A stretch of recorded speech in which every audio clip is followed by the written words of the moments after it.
السلام علیکم ورحمۃ اللہ وبرکاتہ۔ تمام عاشقان اہل بیت کو مولا ابو طالب علیہ السلام کا یوم ولادت ہے، اس کی میں بہت بہت مبارکباد پیش کرنا چاہتا ہوں۔ اس کے بعد میں مولا ابو طالب علیہ السلام کے فضائل و مناقب بیان کرنے سے پہلے میں آپ تمام لوگوں کو یہ بتلانا چاہتا ہوں کہ مولا ابو طالب علیہ السلام کی ذات پاک پر جو لوگ کفر کا الزام لگاتے ہیں وہ میں سب سے پہلے رد کر دوں، اس کے بعد میں آپ کی شان بیان کرنا شروع کرتا ہوں۔ مولا ابو طالب علیہ السلام کی ذات پاک پر جو کفر کا الزام لگایا جاتا ہے وہ اس روایت کی بنیاد پر لگایا جاتا ہے کہ حضور نبی کریم صلی اللہ علیہ وآلہ وسلم آپ مولا ابو طالب علیہ السلام کے آخری وقت میں ان کے پاس گئے اور آپ نے ان کے کان میں یہ فرمایا کہ چچا جان، آپ میرے کان میں ہی ایک بار کلمہ پڑھ دیں۔ اور راوی کا یہ کہنا ہے کہ اس نے یہ بات سنی اور مولا ابو طالب علیہ السلام نے کلمہ پڑھنے سے انکار کیا، یہ راوی کا کہنا ہے۔ تو میرا آپ لوگوں سے سوال یہ ہے کہ کیا حضور نبی کریم صلی اللہ علیہ وآلہ وسلم سے ایسی غلطی ہو سکتی ہے کہ وہ کسی کے کان میں کچھ بات کہنا چاہیں اور دوسرے لوگ سن لیں؟ یہ غلطی کسی ایسے انسان سے تو ضرور ہو سکتی ہے کہ جس کو بات کرنے کا شعور نہ ہو، پر جب حضور نبی کریم صلی اللہ علیہ وآلہ وسلم کی بات آتی ہے تو ان کی ذات پاک کے لیے اس بات کا تصور کرنا بھی میری نظر کے اندر بدعقیدگی ہے کہ اگر یہ تصور کر لیا جائے کہ حضور نبی اکرم صلی اللہ علیہ وآلہ وسلم کسی کے کان میں کچھ بات کہنا چاہیں اور دوسرا کوئی سن لے، تو اس وہم و گمان کو اپنے ذہن سے نکال دیجیے جس حدیث کی بنیاد کے اوپر مولا ابو طالب علیہ السلام کی ذات پاک کے اوپر یہ کفر کے الزامات لگائے جاتے ہیں۔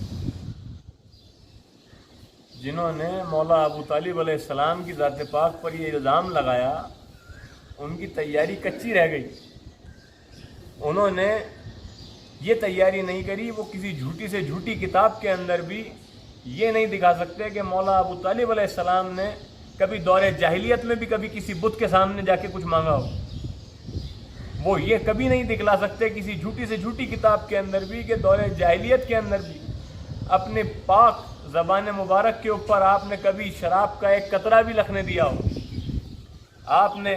جب حضور نبی اکرم صلی اللہ علیہ وسلم کا نکاح پڑھایا تو آپ نے اللہ کی حمد و ثنا کے ساتھ میں پڑھایا، تو یہ اس بات کی دلیل ہے۔ اور کتنی دلیلیں چاہیے آپ کو کہ جو دور جاہلیت کے اندر جب حضور نے نبوت کا اعلان بھی نہیں کیا،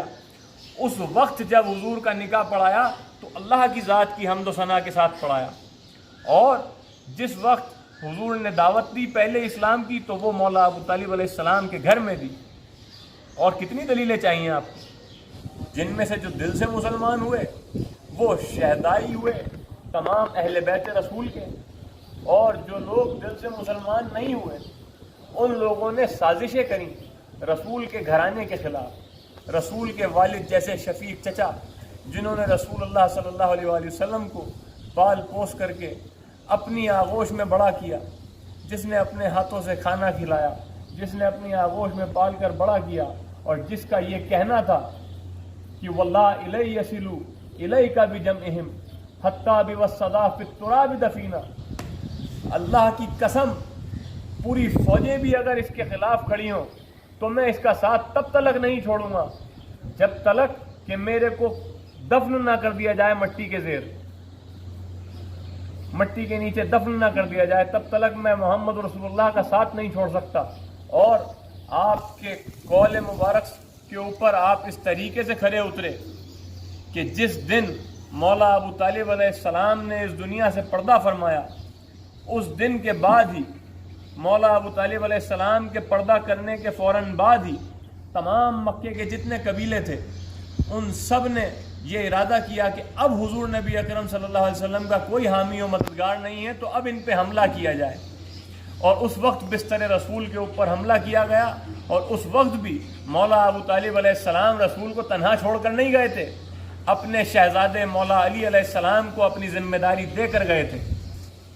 جو بستر رسول کے اوپر سوئے، اور حضور نبی اکرم صلی اللہ علیہ وسلم کو ہجرت کرنی پڑی۔ بتلانے کا یہ مقصد ہے کہ جب تلک مولا ابو طالب علیہ السلام اپنی ظاہری حیات میں تھے،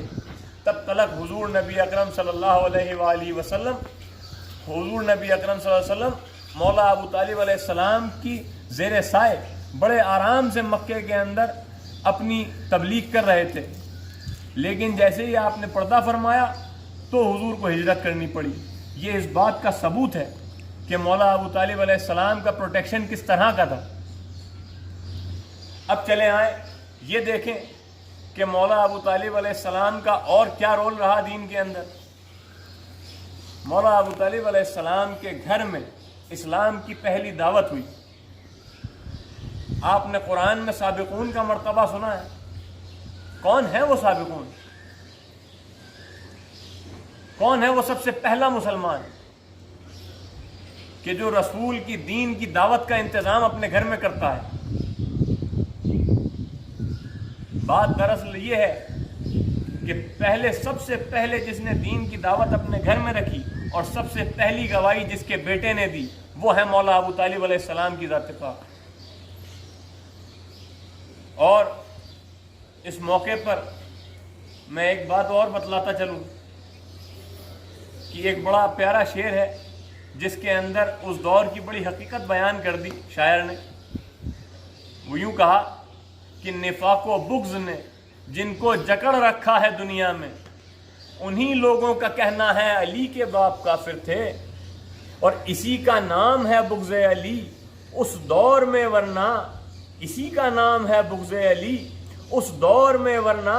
علی کو چھوڑ کر باقی سبھی کے باپ کافر تھے۔ تو یہ جو تمام بغض تھا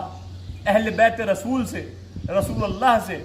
وہ جا کر کے نکالا گیا مولا ابو طالب علیہ السلام کی ذات پاک پر اور مولا علی علیہ السلام کی ذات پاک پر۔ آپ بغض کی انتہا یہ دیکھیں کہ مولا علی علیہ السلام کی ذات پاک پر 70,000 ممبروں سے لعن طعن کرائی گئی۔ تو آپ یہ سوچیں کہ جس کی ذات کو رسول کہہ دیں کہ علی ماء الحق و حق ماء علی، علی حق کے ساتھ ہیں اور حق علی کے ساتھ ہیں، اس کے باوجود اس کی ذات کے اوپر جس کے ساتھ حق ہر جگہ موجود ہے، اس کی ذات کے اوپر جب لعنت کرائی جا سکتی ہے، تو یہ سمجھیں کہ کس طرح کی سازش مولا علی اور مولا علی کے والد کے ساتھ لوگوں نے کی ہے، اور پھر مولا علی کے بیٹوں کے ساتھ لوگوں نے کی ہے۔